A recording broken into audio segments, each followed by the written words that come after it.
All right, guys, we're going to get going, and it may not sound like I have a mic, but this is for our online webinar attendees, which we have one, I believe. So welcome to the show virtually.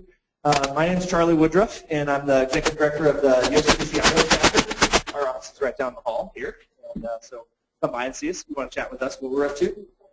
Very happy to have Dave Glaser here, and I just want to say a few things, a few housekeeping items. First of all, our bathrooms are down the hall here.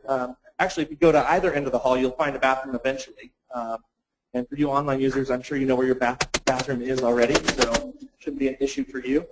And I want to thank IDL for hosting us here in the space, the classroom, to Jake for helping us set up the tech equipment, the webinar broadcasting. We will have this recorded, and so it will be out on the webs as well. And lastly, I want to thank Allie for helping us. She's our communications intern back there in the back, Allie DeLuca. So thanks, Allie, for helping us put things on and helped us do a radio show with Dave earlier today. So been a busy day. And now I want to just introduce our program manager, Chris Wilson, who is going to introduce our speaker. Thanks, Charlie. Thanks for coming, everyone. Thanks for coming, Dave. We invited Dave to come, and we reached out to him. We wanted to just talk to him personally about new market tax credits and get an understanding of what that meant for development and redevelopment in Idaho. And he was nice enough to offer a presentation for the public. So thanks to you all for attending and the webinar guests. There is some overlap with green building and sustainability and the new market tax credit program. The financing can provide upfront costs for green building measures, and it just supports a healthy local economy, which is going to foster better development practices. So we're happy to have Dave here today, and he's going to tell you a little more about the program, new market tax credit programs, the types of projects he's looking for, how do you access the tax credits, and what it means to your community. Thank you. I have I'm mic'd up. Thanks for having me. I'm glad everybody is here. I would love to know who's in the room. So if you wouldn't mind quickly introducing yourself, that'd be great. Great.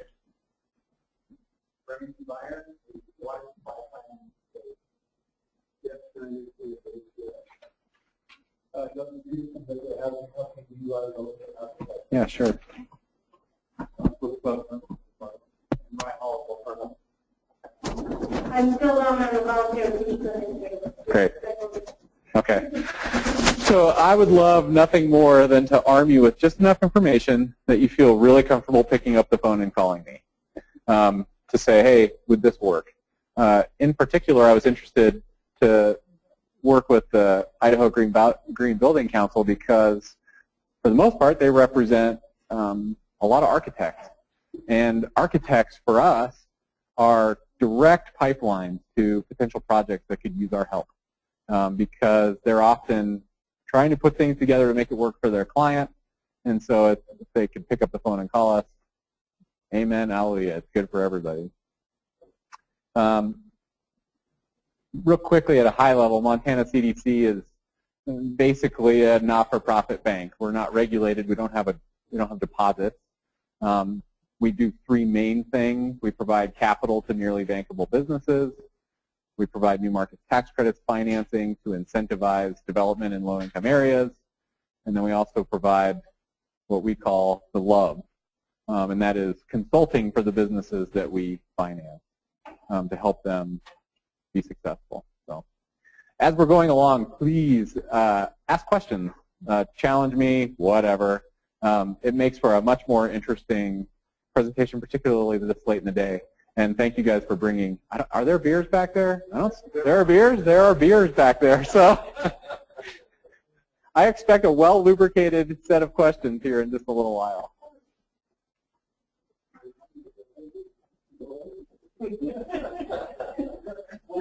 With service.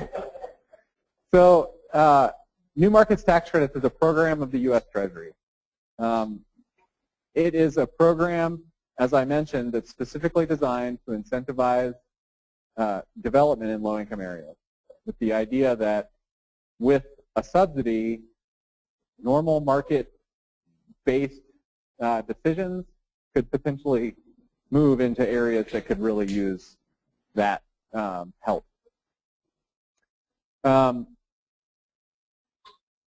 We've been a CDE, honestly, since CDEs came about. We're CDE 00002. One other person is a CDE ahead of us. We did not apply for new markets until much later, almost 7 years later, because we were, honestly, it's quite a big decision to decide to start to do the new markets program in general. There are a whole lot of heavy lifting to get there, so there's a whole lot of it. Since 2007, we have been highly successful in garnering new markets tax credits allocations. We've applied 5 times. Well, actually, we've applied 6. We're waiting to hear on the most recent round in late May, early June. They delayed it today. Just today, they told us that it's not going to be April. We've applied for 6 rounds and received 4 allocations of the 6. We did not get an allocation one year. That's a really, really strong track record in the industry as far as consistency of getting allocation. And it's because we're fierce about making sure that the projects we do are really high caliber and are doing what the New Markets Program is meant to do. Okay, so a little background. I'm standing here today because of a couple of people. 3 in particular. First, the CFO of Glaser Bancorp. So Glaser Bancorp owns a couple of banks in Idaho, and that CFO did the first $48 million worth of tax credit deals that we did. They bought the tax credits and were the leverage lender. And he came from the East Coast before that, so he was well aware of how new markets is so powerful. And he kept saying, go to Idaho because I have projects in Idaho I want financed. And there isn't a lot of new markets activity in Idaho. But we weren't quite ready yet. We were still getting our chops. The second was Professor Stephen Miller from UI Boise Law School. Stephen wrote op-ed in the Idaho Statesman about 3.5 years ago that basically said, what is going on with new market tax credits in Montana and why isn't it happening here? And somebody forwarded it to me, and I picked up the phone and I called Stephen, and we've been corresponding professionally ever since. He's a remarkable person, and if you think about that op-ed, basically he sort of kicked us to do this, and it has, even in the last 15 months, resulted in $27 million worth of investment in Idaho. So it's good. He did a good day's work writing that op-ed. Then the third is Chuck Prince from the Idaho Nevada CDFI. His organization is also a CDE like us. And so I called him before we ever decided to do anything. And I said, Chuck, talk to me about why you haven't applied for new markets. And he said, it's not something our organization wants to do. It's just too much infrastructure to bring in-house, and it's too risky. And so he said, you'll come here, I'll bring you along and I'll introduce you to a bunch of people, which he did here in Boise coming up on 2 years ago. So that's why I'm here. I'm going to talk through specific projects because I thought that would be helpful rather than sort of opaque numbers. So this was our very first project. The Darlington Loan and Robinson is a law firm in Missoula, and they were right at the point of deciding to move their firm outside of the low-income census tract, which is downtown Missoula. They were going to move it out of there because the economics of staying downtown weren't there for them anymore. So we sat down. The mayor called us and said, hey, let's talk. What can we do here? Because our downtown master plan calls for a lot of things, and we would really love it if this firm would stay in downtown. So we sat down with GLR, and how's the pointer work?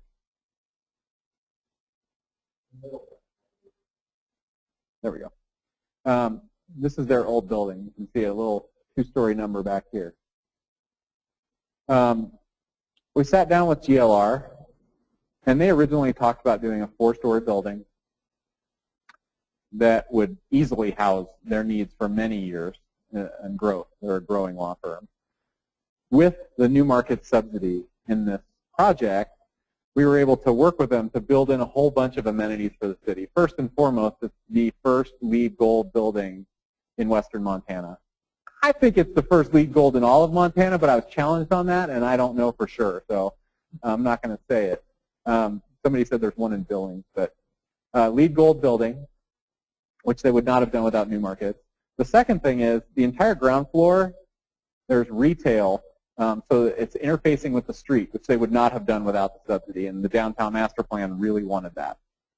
Next, they put in a full floor of build-to-suit lease space. And this was also something the city really needed at that time, was additional office space.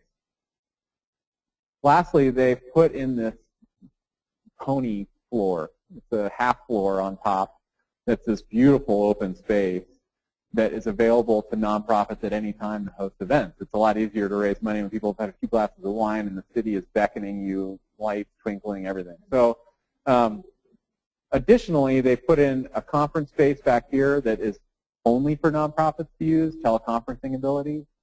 And then the partners committed to a very large amount of pro bono work specific to low-income people. So they did a lot to get to that subsidy.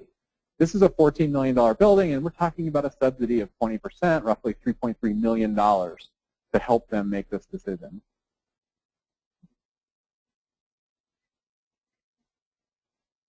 Reuse of abandoned buildings. This is one of our favorite uses of New Markets tax credit. So anybody familiar with Helena's Malfunction Junction, Helena, Montana?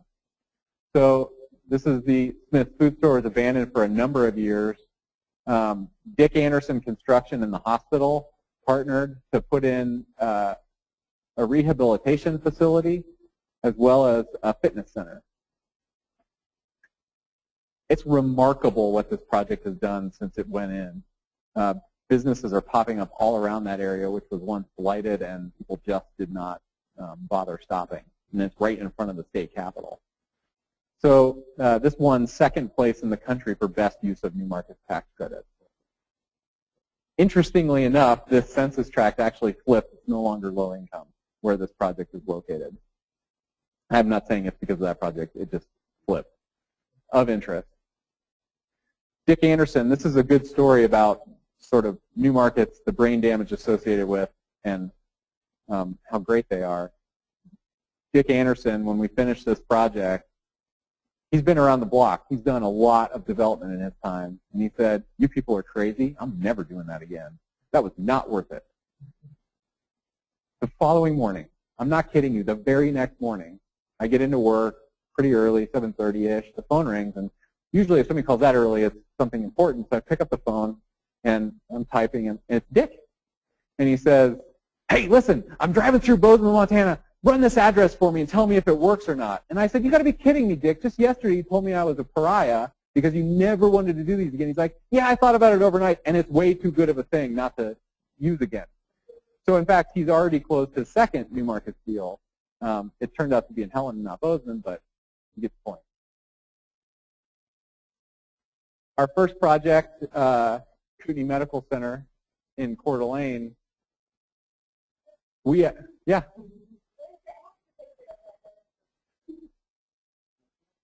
This is it. So we don't have an actual picture, sorry, it's schematic.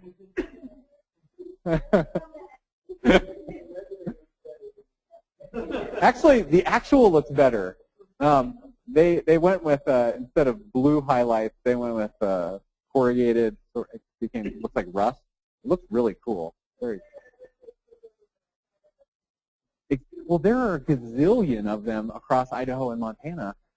Abandoned school buildings, abandoned grocery stores, all kinds of them. And that's one of the reasons they're one of our priorities. Yeah, God. These are total albatrosses for these communities across the two states, and they can be made into something that's not. So it's exciting. I love projects like that. Which one? Yeah, you bet. I will.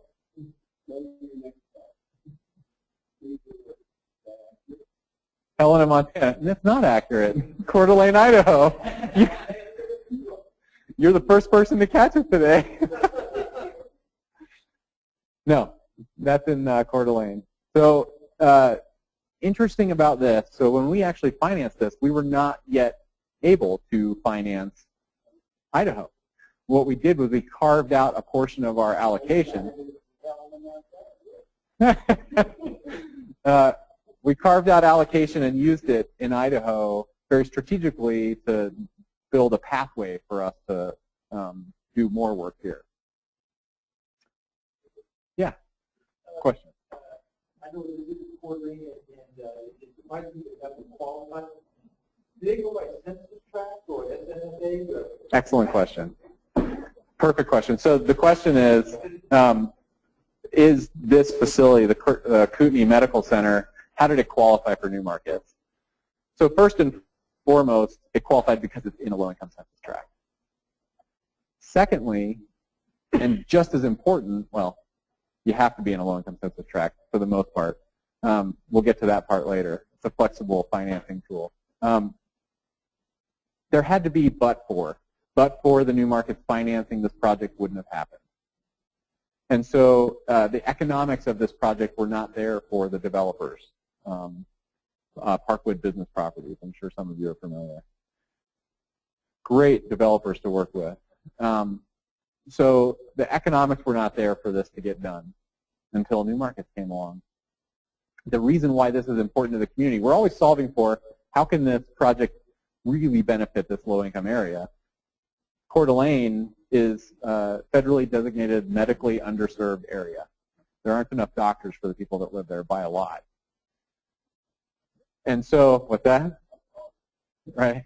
Actually, drastically underserved. Idaho, I think, is 50 out of 50. 49 or 50 as far as doctors per capita. So this houses a residency program, and it turns out medical residents stay where they go to residency, and so they've actually built a pathway in 2018. There will be enough doctors to serve that area. So a really great project as far as meeting community needs. Here's another example of reuse of an abandoned building, Town and Country Foods in Bozeman, Montana. This is on the west side of campus. It was an abandoned cinema. This encouraged, new markets encouraged Town and Country Foods, which is a family-owned grocery store. Actually, it's an employee-owned grocery store. Been there 60 years to purchase the building, refurb, and then move in. It's a flagship store. This also won second place in the country for best use of new markets. I say that because that's really important in the sense that if we're doing a good job and winning those awards, we get more allocation. It sets us up to be strong. And it also makes the investor look good. And in this case, Glacier Bancorp was the investor. Reuse of an abandoned, blighted pile of bricks in Butte, Montana. So this building I toured very early in the process. I stood on the roof and I could see through holes all the way to the basement of the building. It was purchased by the developers for $10,000 from the city of Butte. Talk about a potential nightmare for a developer, hidden things lurking, right? So this project actually twinned new markets and historic tax credits together and brought upwards of 40% cash equity to the project to help encourage to get it done. Is there a question? Interestingly enough, the developers on this project, one's a real estate attorney from New York who grew up in Butte. The other is Bill Markovich Construction, who has done quite a bit of work in Idaho as well. The other partner, the attorney, called me about 10 minutes before our first allocation was awarded. And when you get it the first time, you get a call. And he called me before the Treasury called me. Because for a couple of years, he knew exactly what he was going to do, and he knew exactly what he needed. And he called me and he said, I've got a project for you. You're about to get new market. And it just goes to show projects like this was a hard project to get done. It was the first time we ever twinned the two tax credits together. It takes a serious amount of persistence to get them done. Much easier now to do twin projects. He was the first. This is actually, this project here we did with Wells Fargo. This was our first project with Wells Fargo. And like I said, it was a developer out of Salt Lake City. It's in Billings. It's in the Urban Renewable District of Billings. This project was important to Billings for a couple of reasons. One, it created about 400 jobs. But in addition, the GSA leases nearly all of the building from the developer, and the GSA was in a designated hazard site by the EPA because of serious asbestos issues, and so they needed a place to move now, and Billings just didn't have anything for them. So New Markets helped kick everybody in gear to get that done.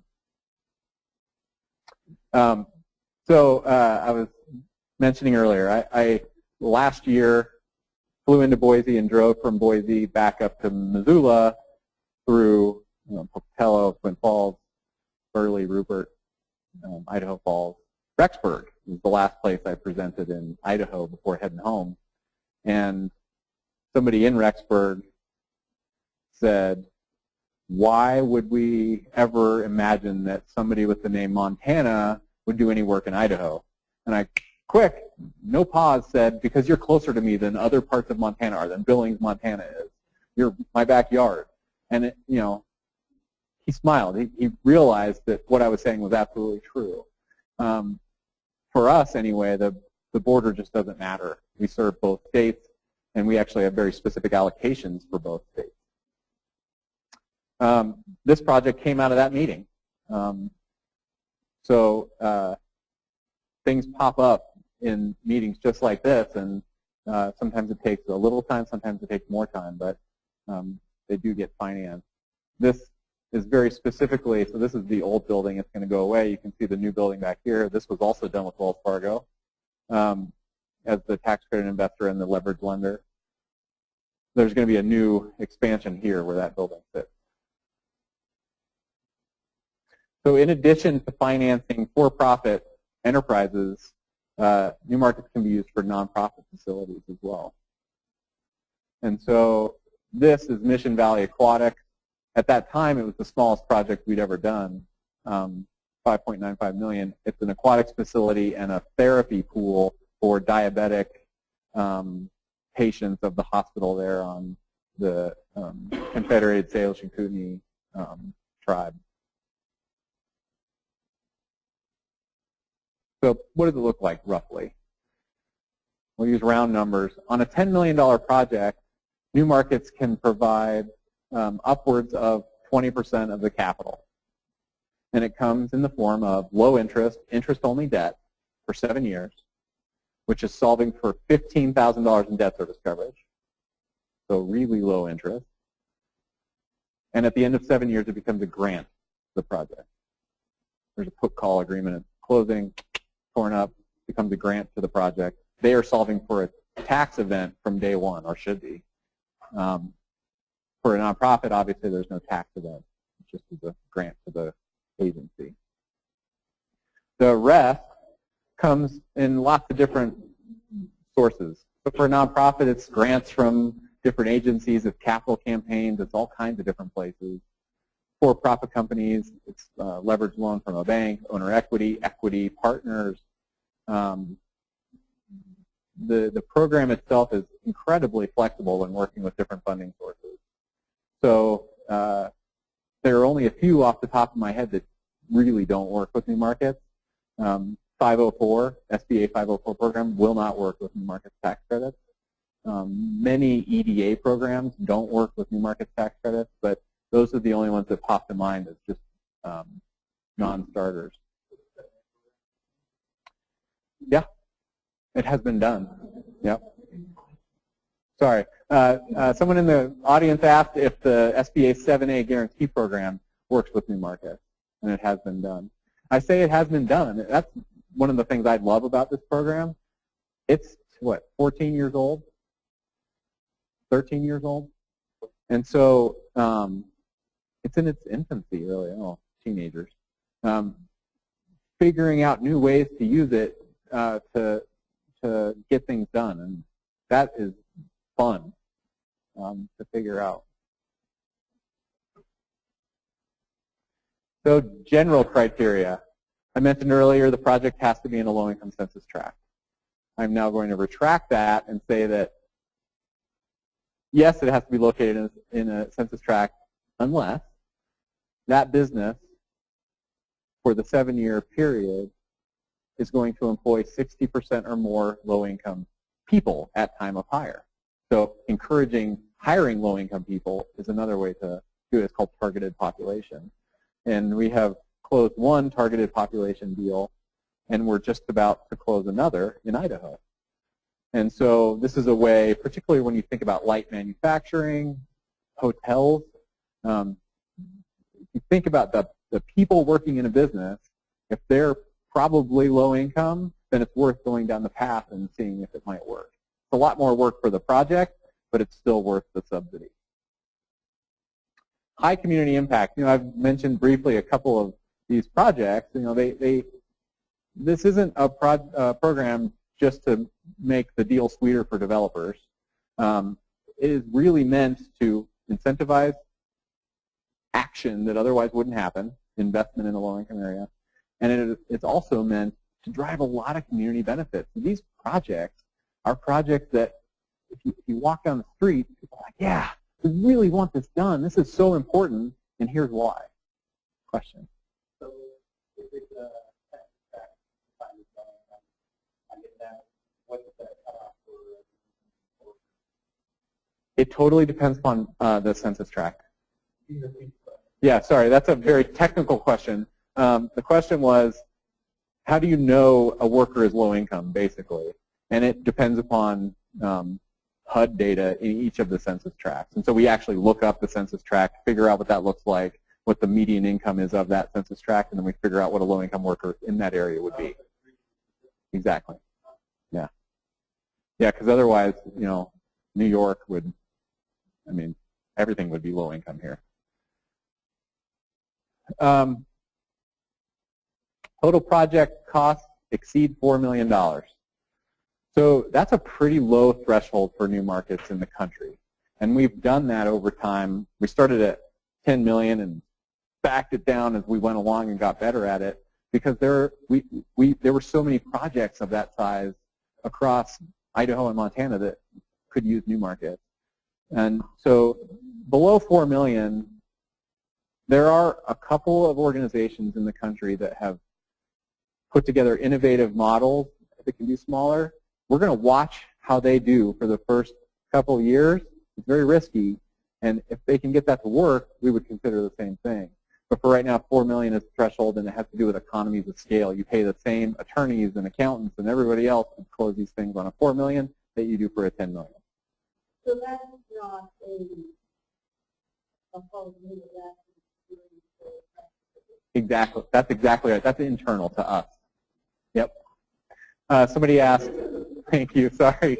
I'm sorry to folks online. The question was the 4 million threshold, is that internally derived and through practice, or is it an external limitation of some kind and it's internal? We would love to make that even smaller because we know that we can do a lot more.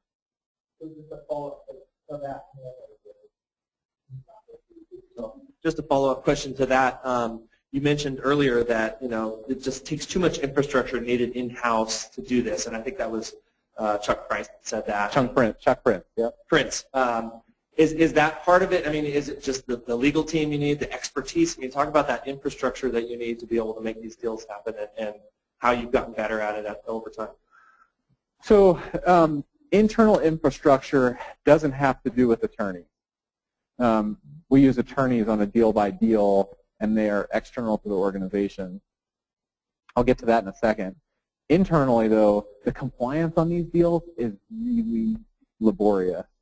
And every time we close another deal, it just adds another layer of very complex compliance and money moving that the Treasury and IRS are staring right down at you saying, do this exactly like this, and the investor, which is a bank, saying, don't let our tax credits go bad. That would be a very bad thing. So it's a high risk in that sense. So serious business. Yeah, it took us a number of years to get to the place where we felt comfortable applying for new markets.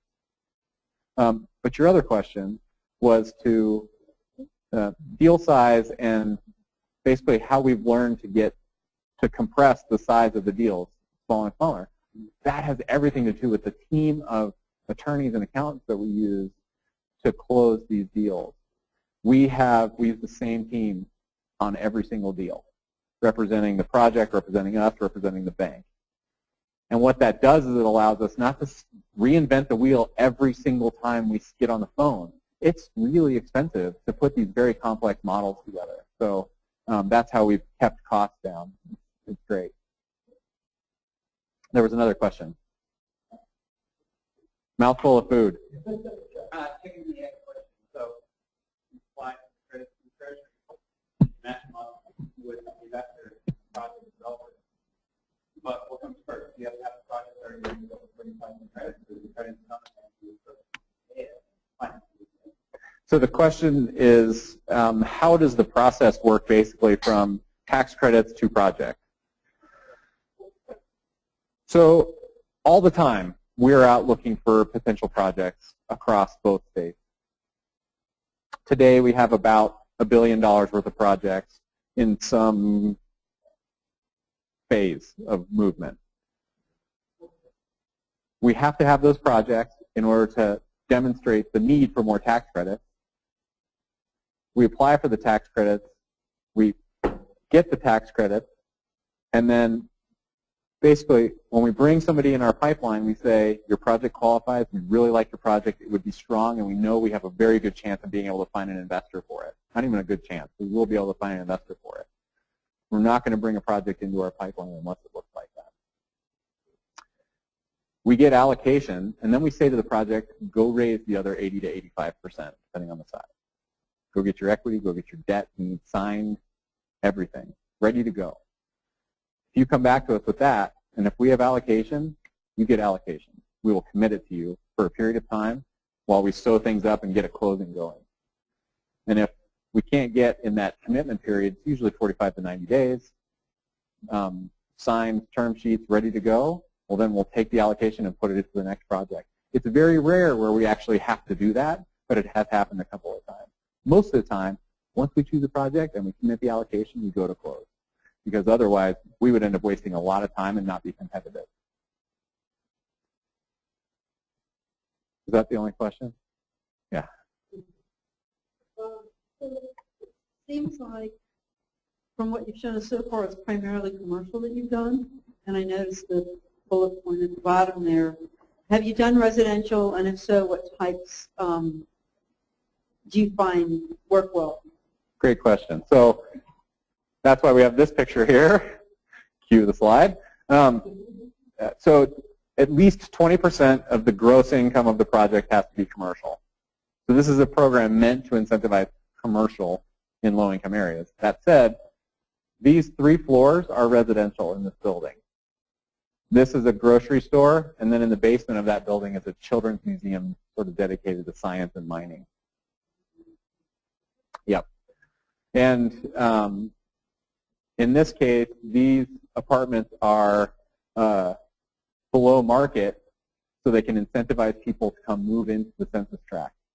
It's an awesome building. If you're ever in Butte, absolutely you should take a look. It is amazing what they did with that building. Because it was a heap. I mean, it was really in rough shape. Projects with condos. So you can't sell off any portion of the project for the 7-year tax credit period. So this is Boise. This is downtown Boise. And we're sitting in a low-income census tract right here. The red areas are highly distressed census tracts, and the yellow are less distressed census tracts. It's much harder to get projects financed with new markets in the yellow than the red, and gray is not qualifying. Yeah?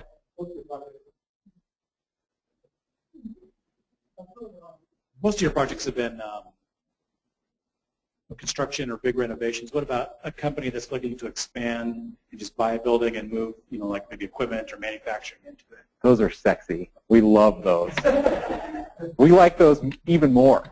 One of the projects we did was $17 million, and it only financed equipment.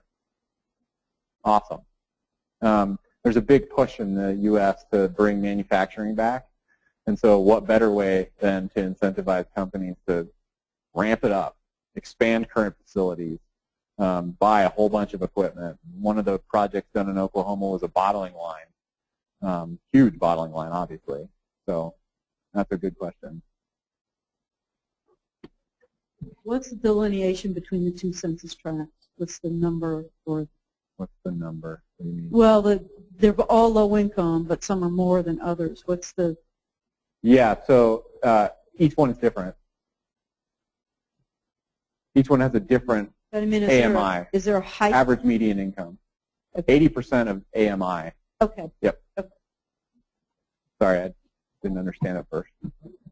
So this website right here, Novogradic, novoco.com, is a great place to tinker. So go in there and punch in an address and see if an area qualifies. www.novoco.com.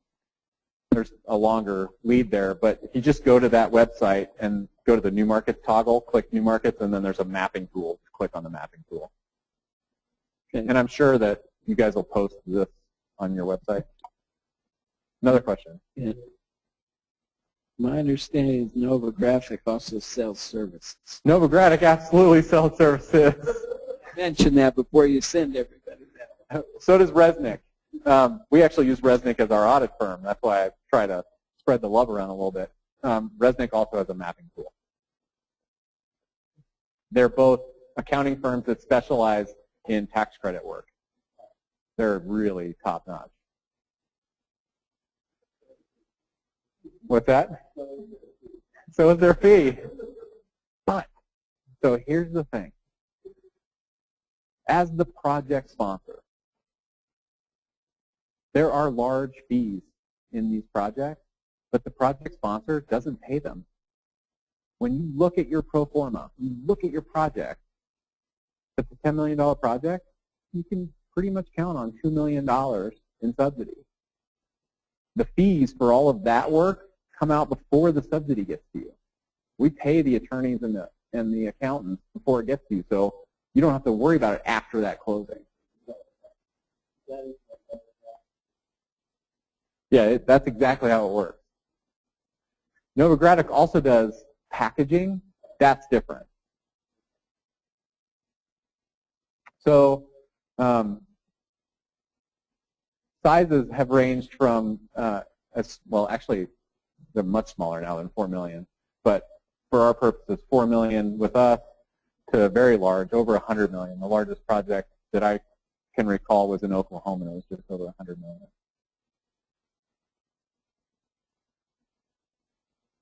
Our largest project was 25.8. That was that Billings project that we did with Wells Fargo. And the smallest was Mission Valley Aquatic in Folsom. So, community benefits. Yeah. You guys mind if I grab something to drink while you ask your question? You should go get a beer. I'm curious about just the percentages of renovation projects versus new buildings. Say that one more time. New construction versus renovations. Do you have what's your breakdown? As far as percent of project? Yeah. You lean one way or the other? I don't know right off the top of my head, and I could start rattling off reuse of buildings. So maybe 30% of our deals are reuse of a building or of a facility of some kind, abandoned or otherwise. We don't favor one or the other, except it's really, really, for lack of a better term, sexy when we can take a community liability and make it into a community asset and put life back in it. it's just so important. So those projects tend to pop up. Like just when I'm driving around a town, I'm like, what's going on with that building, right? And that's how I go look for projects. It's like that. What? That has never happened. Yeah. So that said, we did do a project that was employee-owned. So it was actually majority-owned low-income people, but it was an ESOP. That's officially the first time I've ever had a sip of beer at a presentation.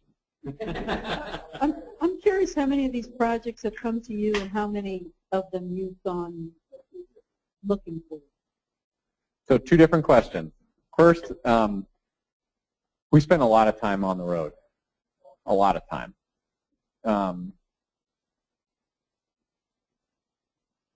Inordinate amount of time on the road finding projects. These things don't just pop up. That said, we've made really great relationships with architecture firms, banks, community leaders across both states, and so it gets easier, but it still requires the road show. And we make sure to not just hit the big towns, but to sit in Caldwell, Idaho, and talk with the economic development group about what priorities are happening in Caldwell. What do they see coming? So, and then hit rate, question about the efficacy of our efforts. Across the organization, about $12 worth of inquiry for $1 of closing. That includes all of our products. For new markets, it's higher than that. It's probably more like $4 or $5 to $1 of closing. So we're solving for these things. These are the things that Treasury says are important and projects should meet. They don't have to meet all 10. They have to meet a couple, 3 of them really well. These are important things, right? Creating a ton of jobs gets you a long way there. Goods and services to low-income people, healthcare. Environmentally sustainable outcomes, that would be LEED certification, reuse of buildings. Rent reduction. So a developer looking at a building, if they're willing to do below market rent for nonprofits. It's a good way to get to that. A project that is one of the only new developments in the area, that Butte Sears project I told you about, the bank wouldn't finance because there were no comps. Every building on the block was abandoned. And so it was there were so many reasons why new markets fit there, but that was the big one. We're always solving for this bottom one. And so if the city says, hey, we want to be like this when we grow up, and this is important for us to get there, that says a lot for the new markets project.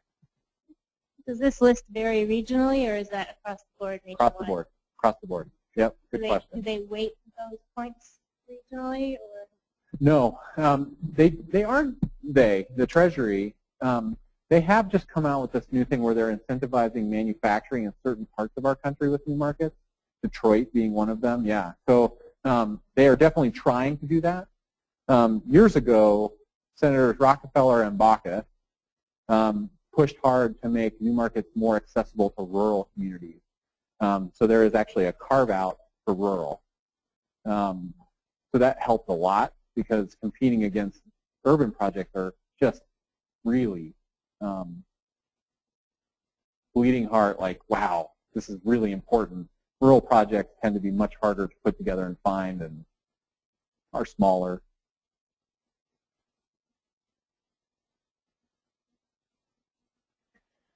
So we looked at a little bit of a structure earlier, but basically the money on day of closing all dumps through into a CDE, Community Development Entity. We have a subsidiary that we manage for 7 years. We're 0.01% owner of that CDE for that period of time. The project is 99.99% owner. And basically so we can make sure that compliance happens, both for the tax credit investor and for the community benefits, right? The project is doing what it said it was going to do with that subsidy.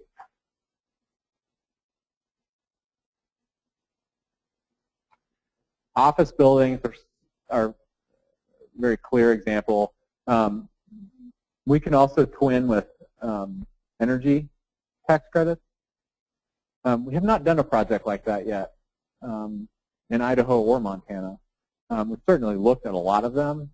At the end of the day, the projects we would do with new markets are typically smaller, and those projects tend to be gigantic, 300 million. And so they just don't work together very well in our world of giant wind farms and biomass converters, things like that. You can, absolutely.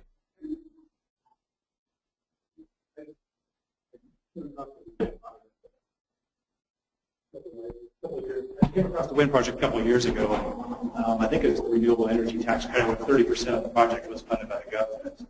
You know, once the project went on grid and everything, that 30% investment was gone. You know, they provided that equity into it, and the other 70% is financed through financial institution tax. Was that investment tax credits or production tax credits? You know? Yeah. I just know that they had 30% of the project was sponsored. This has. I just was wondering if that could be paired in conjunction with that. They can, but it's dropped as far as one of our key priority areas because we just haven't seen it come together very well. They just don't mesh in the way we're searching for projects. That's not to say at all that we wouldn't look at one if it came along. In fact, we have a couple in our pipeline we're considering. So,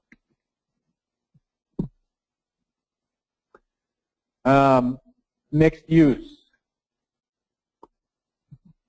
So that speaks to the residential and commercial. So the Poverello Center, we closed last November. That's an emergency homeless shelter in Missoula. Just as an aside, Helena, Montana has 4 new markets projects in it. Our headquarters are in Missoula. We have offices in Kalispell and Bozeman, and we'll have an office in Boise by the end of the year. Anyway, we sent out an email notification. Speaking of which, give me your cards if you'd like to receive updates on what we're doing. We sent out the notification of closing the 4th deal in Helena, and the mayor of Missoula immediately sent me an email in response, like, seriously, you know, you guys are located here. And I said, it's not about that at all for us. It's about finding great projects, finding great projects that will get done, and then financing them as they get ready. And that just goes to show, you know, when we decided to start working in Idaho, we were overwhelmed with really great projects in Idaho and how much, honestly, easier it was to work in Idaho than it was in Montana. And I have a Montana driver's license. It's easier here for us.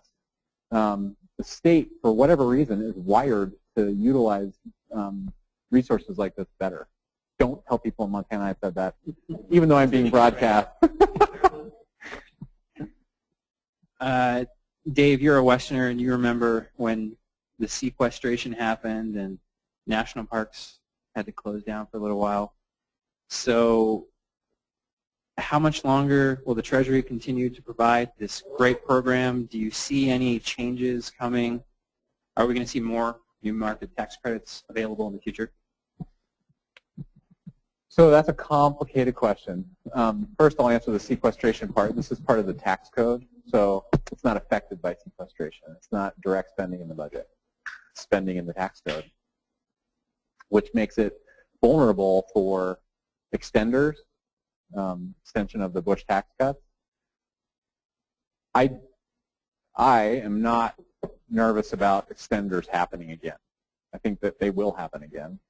I think there's so much bipartisan support of things like this, very efficient use of tax spending in the code that drives benefits for that both Republicans and Democrats really like.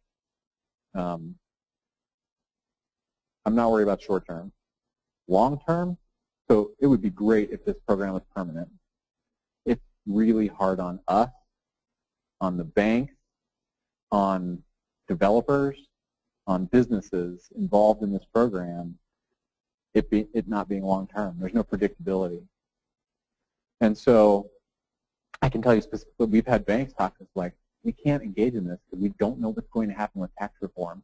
What if we get to the other side of tax reform and they take it away? So that said, the large banks don't look that way. Those smaller banks typically do.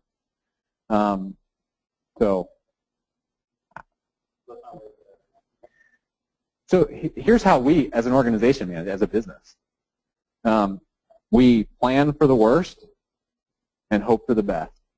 So we don't build out our infrastructure too much. We use contractors as much as we can to manage our program, and because it could go away. Not only could it go away, but we could not get allocation for a couple of years, and then, and so we call it the hamster wheel, this program, because once you get on, you better run as fast as you can every single year, otherwise you're not going to be effective at all. It's sort of maddening, but it's also really fun, right? It's amazing to be able to do this sort of work. Is that a good answer?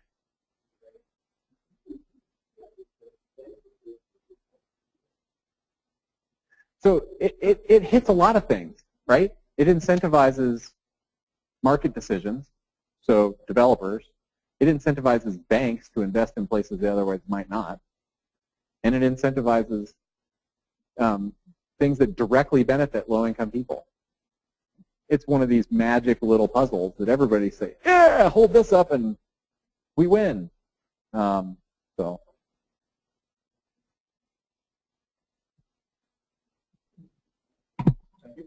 So I'm curious about how these fit with municipal projects. If you talk about 20% commercial, I think that's a rule of thumb rather than a program requirement. That's a program requirement. Oh, it is a program. So how do you have I can see in a hospital situation where there's a commercial aspect, but let's say a school district, community college. Great question. So the project this is meant to incentivize private investment.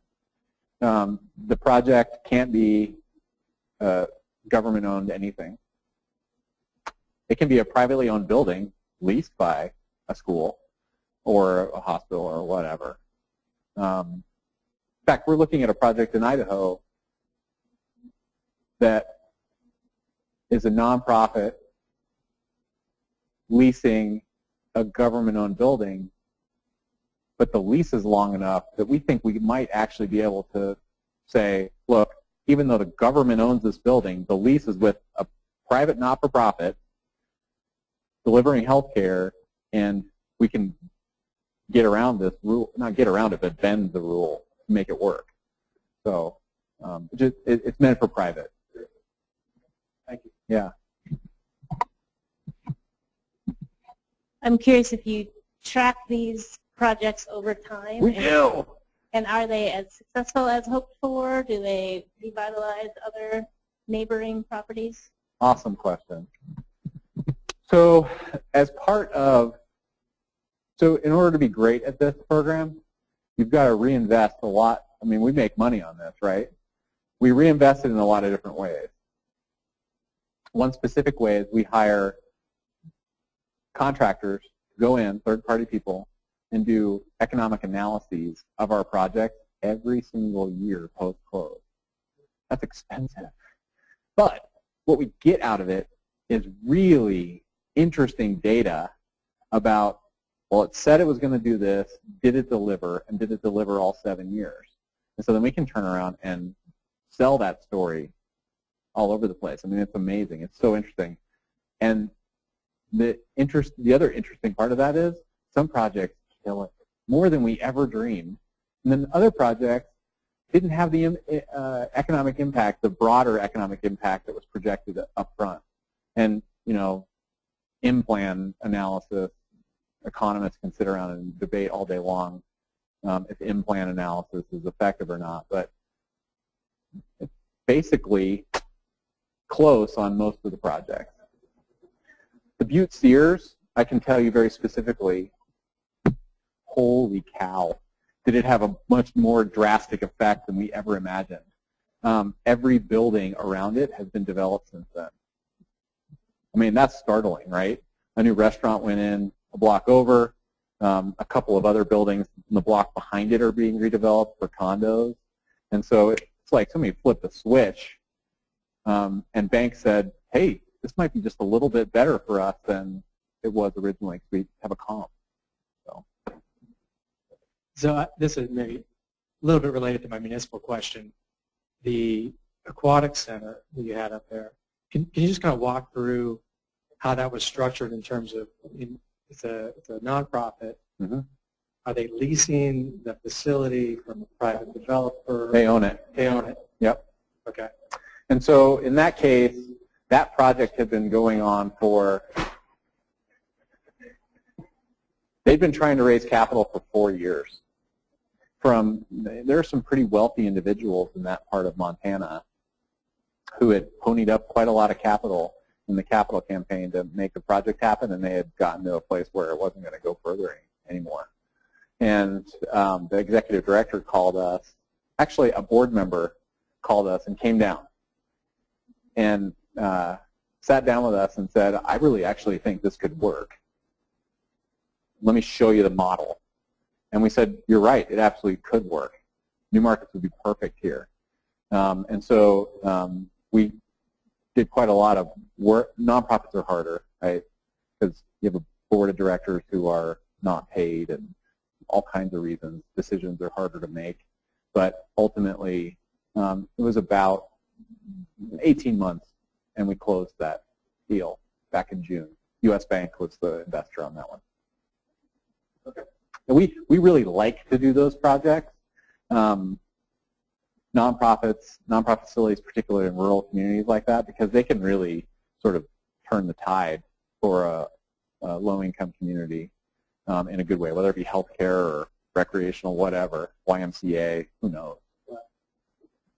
So the nonprofit model is maybe a little bit of a hybrid away from kind of 20% commercial.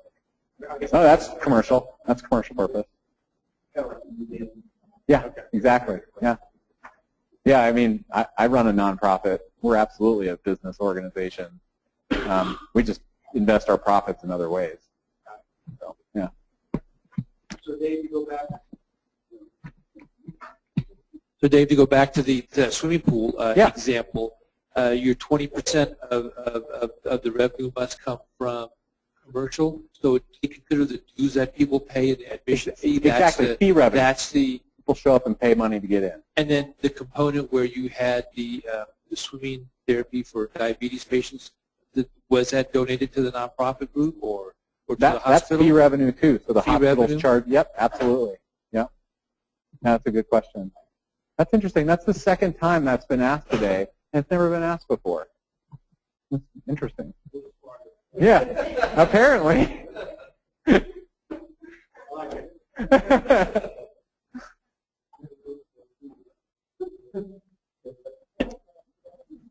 So I forwarded to this slide because I wanted to show you a couple of the other nonprofits we did. Pavarilla Center, that's the emergency homeless shelter. That project took forever. It was like 36 months from the time we started talking with the board of directors to closing, and it was painful. But we ended up negotiating on behalf of the organization with some major foundations to provide additional like all kinds of different things. And we really see that as something we like to do because it ends up making projects like this happen that otherwise just would never happen. Bullhook Community Health Center. This was a fast-moving nonprofit. They called me in the fall of 2012, like October-ish. The board chair did, and they had a gap, like $300,000 or something, on some equipment plus finishing some TI in their pro forma. They weren't quite there, and they were told to call us because we could provide gap financing. He started talking through the project and mentioned that they needed this, but then they were going to need more equipment later because they were understaffed and they weren't serving the needs of the low-income community adequately yet. They, in fact, needed an additional doctor. And I said, I don't think we're talking about gap financing anymore. I think we're talking about new market tax credits. Why don't you fill out this form and talk to me more about what's going on? And he sent it back in, and it shuffled over to the new market side, and it's a smaller project, and so we put it in our pipeline, and they managed to get their 85%, in this case, 83% together, and we happened to have some allocation that came available from another project that came apart, and we called them and said, are you ready? Because we're about to commit allocation. We closed it in June of the following spring, so it was like 7 or 8 months, which was amazing. And we packaged a whole bunch of new grant sources in that one that we had not worked with before, HRSA, which is a rural medicine grant from Department of Health and Human Services. Real quick, we do have an online participant, and I just want to say we're at an hour, but we can keep going as long as you guys want. But just wanted to make that announcement that you can carry on, and I think we're good to go. But we may lose the online audience, but we'll let you know. So we closed 2 projects in December. This was one of them. The other was the Targhee Medical Facility in Rexburg. So this is in downtown Bozeman. Downtown Bozeman for a long time needed, had a priority for having some downtown hotels, and this is one of them. Block G isn't just a hotel, it's also a part of a larger development. We provided new markets for the hotel portion and conference facility.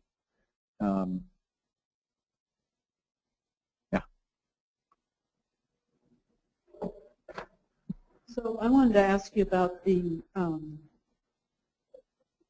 research or tracking that you do following up for the 7 years, and what kinds of financial data are you looking at? What kinds of economic impact are you looking at? Is it very narrowly defined in terms of conventional things like other development, jobs, or is it do you look more broadly sometimes at, like today a common one is health impacts? It depends upon the project, honestly. In the case of Butte Sears, we actually said, how much redevelopment happens around the project in dollars. With a couple of our healthcare facilities, what's the percent of persons on Medicaid that get served? One of them is how many of your principals serve on nonprofit boards annually? So we do sort of put together out-of-the-box metrics because it gives a different feel for what it's actually doing rather than just jobs created. I mean, we absolutely count jobs created, both construction jobs, long-term full-time jobs, and long-term part-time jobs as a result of the project. But as important as those metrics are, they're sort of boring. Other things I'm interested in, what happens to the tax base in the immediate vicinity as a result of big projects like this? And it's sort of interesting. Helena is particularly for us something we're paying attention to because 3 of the 4 projects we finance there are literally within 3 blocks of one another. So in a very short period of time, about $30 million worth of projects plunked into a 3-block radius. And just driving past there, something has happened here, and quantifying that is interesting. I'm not an economist, so that's up to smarter people than me to decide what we should measure. But it's fun and worth it. It's expensive, but even if it wasn't just for competition, we would choose to do that because our staff is pretty highly motivated. Our staff of about 27, and that is one of the things that motivates us to keep doing what we're doing. So just to follow up to that, in terms of getting your reallocation or applying for an allocation again, is that a part of why you track these metrics? I mean, do you have to make the case for getting the allocation that, hey, we're having this impact, and here's why? For sure. So in a new markets application, which is about 300 pages long, I'm sorry, 300 hours put together. It makes me tired actually just talking about it. application season, everybody in the industry sort of dreads. Just crazy amount of work, but you're demonstrating a bunch of things. You're demonstrating capacity. Are the people on staff capable of doing this? Do they have the depth and ability to drive very large capital into places that we serve? Do you have the pipeline? So you actually have to put together projects, very specific projects. This project is in our pipeline, and we are working on this project, and it needs this. You have to demonstrate a whole lot of other things, but track record also, once you are an allocatee, has a lot to do with how quickly, once you get an allocation, are you closing deals and getting them out the door. That closing process can be brutal and awful. And so if you sit on allocation, you are not going to be competitive. And the windows are short. You need to get the money out, otherwise you're not going to get more. And then never mind the quality of the deals. If you're just doing just barely minimum but for and community impact, that shows in your application.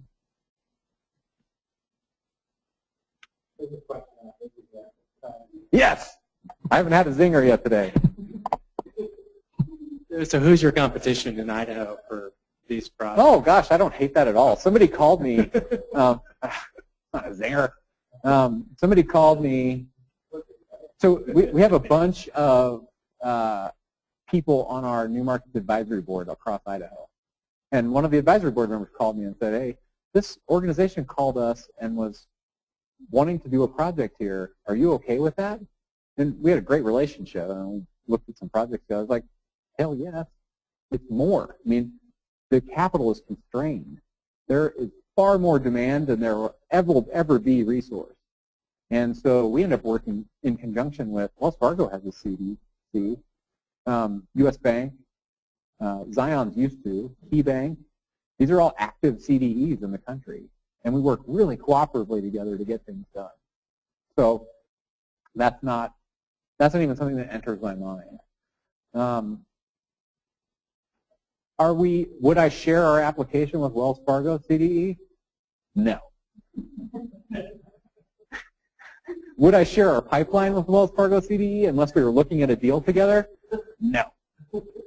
So, I mean, it's still market-based. Like, these are things that we're trying to get done, and it makes us competitive, but only to very few things. Right. So Wells Fargo is also a lender. Yeah. You guys aren't a lender, though. Absolutely we are. Okay. Yeah, we can't lend. Not like Wells Fargo. We can't lend millions and millions and millions of dollars in projects. So you can do the equities, you can do the debt side. Yeah, we have done the debt side, as a matter of fact, on a couple of But those sometimes you nonprofits. team up With the bank. Yeah. And usually, like, for instance, on the Poverello, US Bank did a large leveraged loan, we did a large leveraged loan, and we went in together. Thank you. That's a good question.